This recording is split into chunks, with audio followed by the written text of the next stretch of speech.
TWS have no sound quality. Go try the Oppo MK3. $30. TWS have no sound quality. Go try the Ceramics MK2. Hello guys, welcome back. This is Jessy, and today we are finally here for this one. Wait for such a long time, the Ceramics MK2. Let's see how it actually performs. So before all, when I recorded this review, it wasn't officially released yet, so I'm not sure about the price. Since it's the follow-up to the original Ceramics, which has dropped from maybe $30 to 16, I guess it will probably around like $30 again.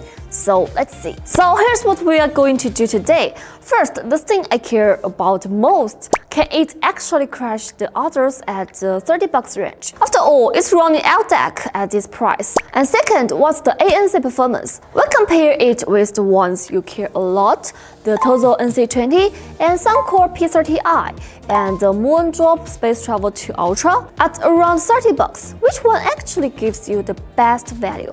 And don't ask me why not Space Travel 2 included. You probably saw my unboxing where I had the black version, but then I saw some naked photos and yeah, I went ahead and bought the purple one too. It literally looks like a tiny taro cake, super cute and warm and super suitable for winter, and honestly, I feel way nicer than the black one. The soft matte finish makes it really feel like ceramic, but it doesn't pick up fingerprints or oil at all. Whoever says the texture is bad, come here and explains why. And I'm obsessed with the inside color. It matches my jijibone charm perfectly. And like they were made for each other, the combination of the purple and gold doesn't look tacky at all. It's actually really classy. The lead magnets of the charging case and the hinge tension are great too. Nothing loose or cheap feeling. And for the earbuds, the nozzle is longer and I can definitely feel how deep it goes into the ear canal. The stock tips are wide bore silicone, so most people should be fine. I switched to a narrow bore and size up, so it feels tighter, but don't worry, it won't get some uncomfortable feeling. So let me give my first impression here. I think it's clean, it's crisp, and like running spring water. Yeah, that's exactly how it feels. And looking at the FR graph, the MK2 tuning leans closer to the Dream 1. If the whole thing will lift on all three ends, then it's basically be a Sony. In hi-fi mode, it's more neutral and balanced, and the pop and rock modes naturally give you that slightly V-shape. So you may know that I'm not an EQ person, so instead of manually shaping the curve, I'd rather hear what the tuners intended in stock form. A lot of brands now treat custom EQ as a selling point, but honestly, I'm not impressed. If your chip and driver aren't strong enough, boosting EQ is basically just painting over a blurry picture. Luckily, ROSESELSA never had that feature, probably because their chip development isn't there yet. But ironically, it makes me trust their sound more, because every mode clearly has been tuned carefully by themselves rather than leave it to the users. So back to the hi-fi mode. You can see the bass has around 9 dB of boost with a very neutral transition. So in some tracks, especially in drums, the rhythm is super defined. The hits are clean and snappy without any smearing. The mid-range is mainly focused on giving original style. The vocal composition peak sits around 3.5 kHz, which gives the whole vocals a bright, young, and sharp energy. This makes the MK2 one of the few sets where I actually enjoy the male K-pop vocals and take the Chojin So. Hope I'm pronouncing that right. His voice comes through with real attractiveness.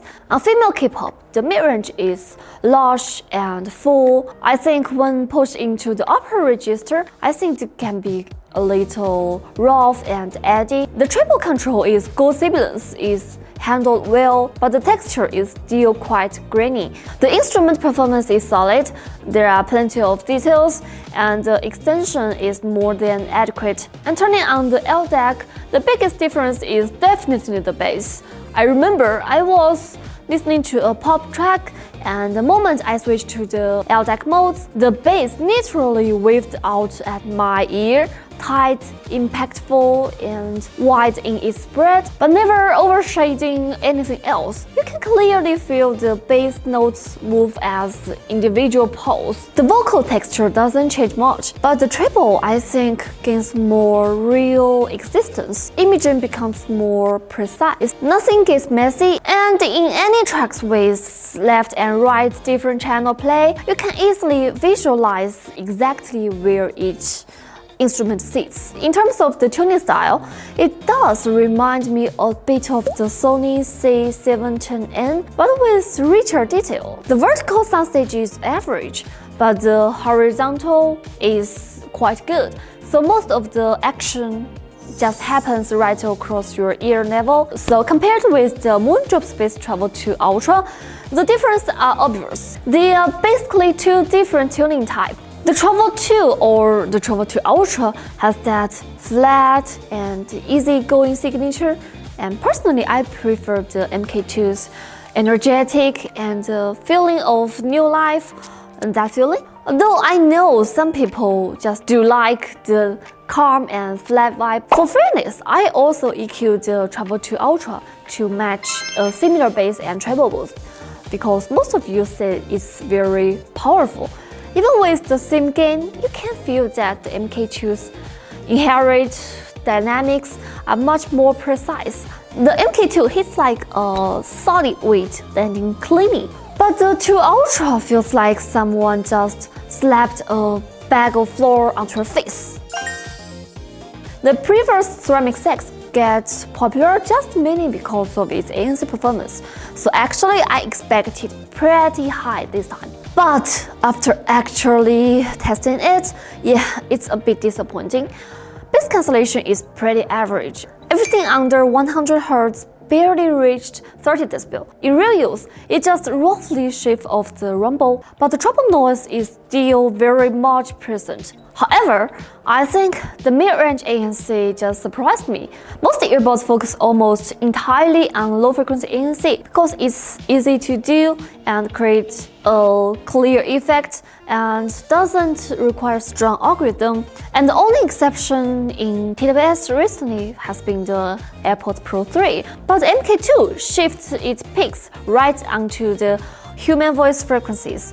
The deepest point sits near 1 kHz and actually reach around 40 dB. On paper, the curve doesn't look impressive, but in reality you can see the difference. It's basically the boss flexing like, hey, look, we actually used a solid chip. And the effective frequency range extends all the way up to 20 kHz, which is already better than many curves I've seen before. So what's the cost of this kind of flag? I think some users will have to say goodbye to these products. If you're always on the airplane or a heavy commuter, this level of ANC just won't satisfy you. But if you're in some environment mainly filled with the human voices, like the construction sites, the office, or the campus and libraries, you'll notice a big difference, and zero ear pressure makes the ANC feel even more comfortable.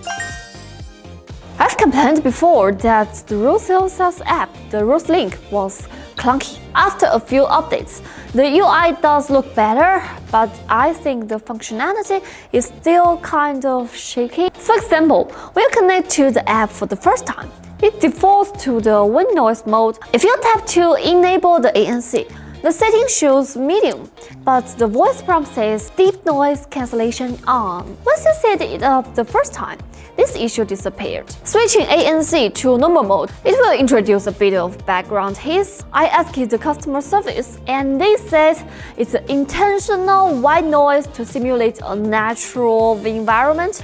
Okay, fine. Sure, you are always too considerate.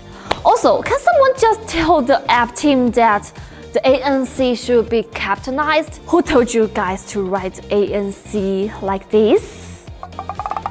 Yes, I'm nitpicking. So let's compare it with the Tozo NC20, which is about $50 more and already praised for its ANC in my previous video.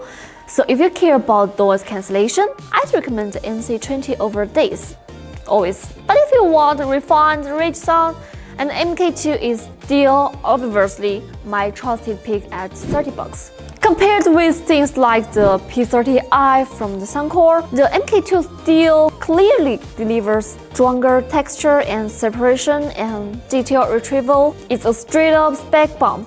And every time I test earbuds under $50, I get that maybe just some little voice saying, "Come on, you paid half the price of the regular pair, don't expect too much." And then I immediately remind myself, the whole point of being a reviewer is to filter the good products, not help brand make excuses. I think a good way to tell whether a brand is honest to their users is to see whether their low-end products are well equipped. Take the OnePlus Buds 4 for example. I think it's the flagship level ANC, but they were willing to trickle it down to the mid-range lineup. The MK2 gives me the similar feeling, to keep down sound quality instead of ANC.